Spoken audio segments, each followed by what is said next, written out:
जब जब प्रश्न उठा कि हिंदू समाज में जाति व्यवस्था में छुआछूत, ऊंच नीच, पवित्र अपवित्र का भेदभाव का जो पालन करता है, उसका एक कारण है उसका धर्म।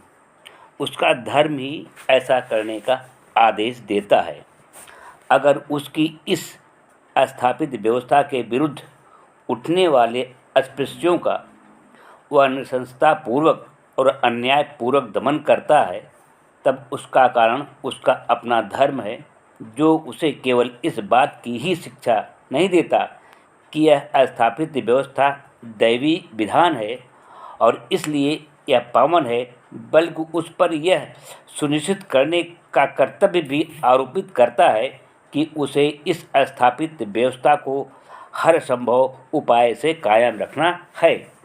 अगर वह मानवता की पुकार को नहीं सुनता, तब उसका कारण यह है कि उसका धर्म अछूतों को मानव समझने के लिए उसे बाध्य नहीं करता। अगर अस्पृश्यों को मारने पीटने, उनके घरों को लूटने तथा जलाने और उन पर अन्य अत्याचार करते समय उसे अपने विवेक का कुछ भी ध्यान नहीं रहता, तब उसका कारण यह है कि उसका धर्म ही उसे इस बात की शिक्षा देता है कि इस सामाजिक व्यवस्था की सुरक्षा करने के लिए किया गया कोई भी कर्म पाप कर्म नहीं है। जब इस तरह की बात उठी, तब सवर्णों ने इसका खंडन किया कि कहा कि हमारे हिंदू धर्म ग्रंथों में ऐसा कुछ नहीं है।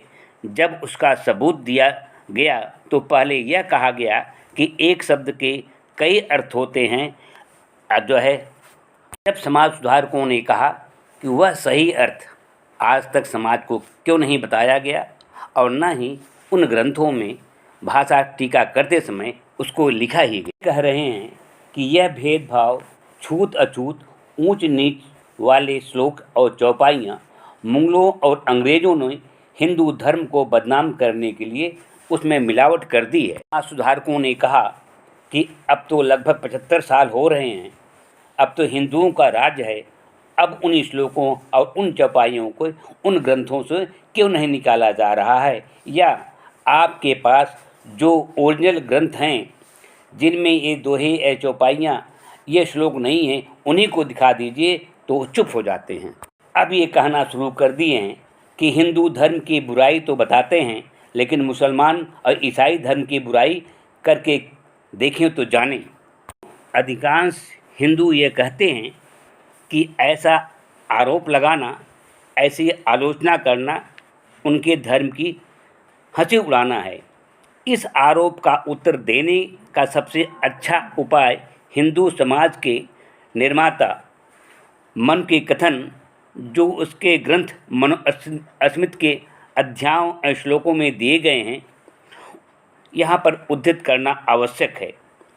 मैंने जो कुछ कहा है उसका अगर कोई खंडन करता है तो उसे छुआछूत के विषय में मनु महाराज और तुलसीदास के ग्रंथों का अध्ययन करना चाहिए। उसके कुछ एग्जाम्पल दिए जा रहे हैं। पहला कि इस पृथ्वी पर जो भी जातियाँ उस समुदाय से अलग रखी गई हैं, जो मुख, बाह, जंघा और पैरों से जन्मी हैं, वे 10 कहलाती हैं, जो चाहे मलेच्छ की भाषा बोलती हूँ या आर्यों की, या मनुस्मृति अध्याय 10 श्लोक संख्या 45। आगे लिखा, चांडालों और सुपचों के घर गांव के बाहर होंगे और उन्हें अपपात्र बनाया जाना चाहिए और उनकी संपत्ति कुत्ते और गधे होंगे। यह मनुस्मृति अध्याय 10 श्लोक संख्या 51।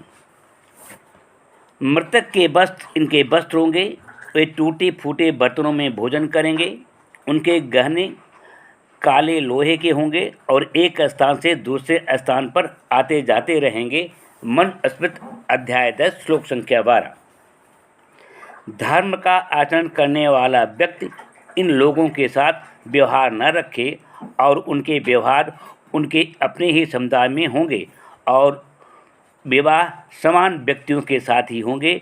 वही अध्याय 10 श्लोक संख्या 53। उनका भोजन अन्न के द्वारा टूटे फूटे बर्तन में दिया गया जाएगा। रात के समय वे गांव और नगरों के आसपास नहीं जाएंगे। वही मनुस्मृति अध्याय 10 श्लोक संख्या 54। दिन में वे राजा के द्वारा चिन्हों से अंकित हों, जिससे वे अलग अलग पहचाने जा सकें। अपने अपने काम के लिए जाएंगे और उन व्यक्तियों के शवों को लेकर जाएंगे जिनके कोई सगे संबंधी नहीं होंगे। यह शास्त्र सम्मत मर्यादा है। ये भी मनुस्मृति अध्याय 10 श्लोक संख्या 55। जो भी व्यक्ति निम्नतम जातियों के किसी स्त्री के साथ संबंध रखता है उसका वध कर दिया जाएगा। ये विष्णु स्मृति अध्याय 5 श्लोक संख्या 43। अगर कोई व्यक्ति जिसको चंडाल या किसी अन्य निम्न जाति का होने के कारण स्पर्श नहीं किया जाना चाहिए, जानबूझकर अपने स्पर्श से ऐसे व्यक्ति को अपवित्र करता है जो ब्राह्मण जाति का होने के कारण छुआ जा सकता है, तो उसका वध कर दिया जाना चाहिए। यह विष्णु स्मृति अध्याय 5 श्लोक संख्या 10। क्या कोई व्यक्ति मन की इन व्यवस्थाओं को पढ़कर यह इनकार कर सकता है कि हिंदुओं में छुआछूत की भावना को चिरस्थायी बनाने और अस्पृश्यों के प्रति उनके मन में न्याय रहितता और विवेक शून्यता उत्पन्न करने के लिए धर्म एकमात्र कारण नहीं है? इससे यह निर्विवाद सत्य प्रतीत होता है। अस्पृश्यों के दुर्भाग्य का मुख्य कारण हिंदू धर्म और उसकी शिक्षाएं हैं। साथियों, जो भी व्यक्ति अछूतों की दयनीय स्थिति से दुखी होता है तो वह यह कहकर शुरू करता है कि हमें अछूतों के लिए कुछ करना चाहिए, लेकिन कोई ऐसा व्यक्ति नहीं मिलता जो यह कहता हो कि हमें हिंदुओं को बदलने के लिए कुछ करना चाहिए। साथियों, ओबीसी एससी के प्रति सवर्णों के हृदयहीनता के अनेकों उदाहरण हैं जो आपकी जानकारी के लिए नीचे बताए जा रहे हैं। 8 जुलाई 1946 को गोवा के महापसे गांव में स्थित अजिल नामक अनाथ आश्रम में एक औरत मर गई। यह आश्रम ईसाई चलाते हैं। यह पता चला कि यह औरत हिंदू थी, उसका कोई सगा संबंधी नहीं था। जब यह पाया गया कि उसका क्रियाक्रम करने वाला कोई नहीं है, तो गांव के हिंदुओं ने मिलकर कफन और अर्थी के लिए चंदा इकट्ठा किया। वे उसके शव को अनाथ आश्रम से बाहर ले आए। उसी समय कुछ अछूत भी वहां पहुंच गए जो मृतक औरत को जानते थे। उन्होंने उसकी पहचान कर ली। जैसे ही सवर्ण हिंदुओं को पता चला कि मरने वाली औरत अछूत जात की है, तो इधर उधर खिसक गए। अछूतों ने हिंदुओं से कहा कि उन्होंने मृतक औरत के नाम पर जो चंदा इकट्ठा किया है वह उन्हें दे दें। सवर्ण हिंदू मुकर गए और उन्होंने कहा कि वह चंदा तो उस औरत को हिंदू जानकर इकट्ठा किया गया था। वह हिंदू नहीं बल्कि वह एक अछूत थी जो उसके क्रियाकर्म पर या वह पैसा खर्च नहीं किया जा सकता। अछूतों ने उसके अंतिम संस्कार का खुद इंतजाम किया। अछूतों को अपने प्रति सवर्णों के प्रेम और सद्भाव का अच्छा सबूत मिला। घटना है 23 फरवरी को दिन में करीब 11 बजे लखनऊ के बेगमगंज में लगभग 12-13 लोग मिट्टी खोद रहे थे। तभी एक मिट्टी का चहाड़ गिर पड़ा और वे सभी मिट्टी में दब गए। मिट्टी हटाए जाने पर एक लड़के और 6 औरतों को निकाल लिया गया। उनमें से केवल एक औरत जिंदा बची जो मीरपुर के रहने वाली थी। उसे गहरी चोटें आई थी और उसकी हालत नाजुक थी। बेगमगंज के निवासियों ने चारपाई देने से इनकार कर दिया जिस पर उस औरत को लिटाया जाता। अंत में एक मुसलमान ने चारपाई दी, लेकिन कोई भी सवर्ण हिंदू इस बात के लिए तैयार नहीं था कि उस घायल औरत को चारपाई पर उठाकर उसके घर पहुंचा दें। अंत में एक जमादार को बुलाया गया जो उसे उसके घर पहुंचाया। इतना रुद्रप्रयाग से समाचार मिला है कि सितंबर के पहले सप्ताह की एक शाम को एक हरिजन रुद्रप्रयाग की धर्मशाला में आया।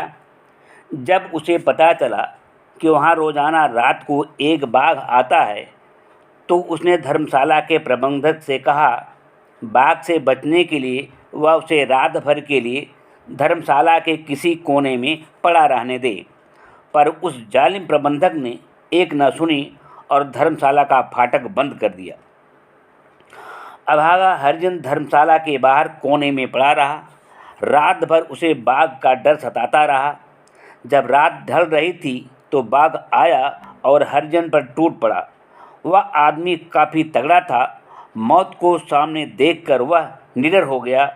उसने बाघ को गर्दन से पकड़ लिया और चिल्लाया, मैंने बाघ को पकड़ लिया है, आओ और इसका काम तमाम कर दो। पर ऊंची जात के प्रबंधक ने न तो फाटक ही खोला और न ही किसी अन्य तरीके से उसकी मदद की। इधर हरिजन की पकड़ ढीली पड़ गई और बाघ जान बचाकर भाग गया। फिलहाल वह व्यक्ति श्रीनगर गढ़वाल के अस्पताल में घायल अवस्था में पड़ा, जहां उसने अपने को खुद दाखिल करवाया।